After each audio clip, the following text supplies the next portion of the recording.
I love the dictation feature on the iPhone. I think it's come a long way, but you can take it to the next level by adding some very simple prompts, including punctuation. Let me show you what I mean.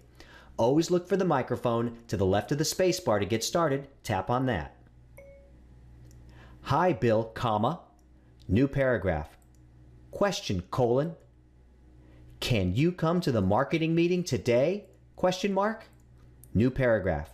It would be so great to have your expertise at this critical meeting, period. If you can make it, comma, you will be my hero, exclamation point. Hit done, and let's see what we've got.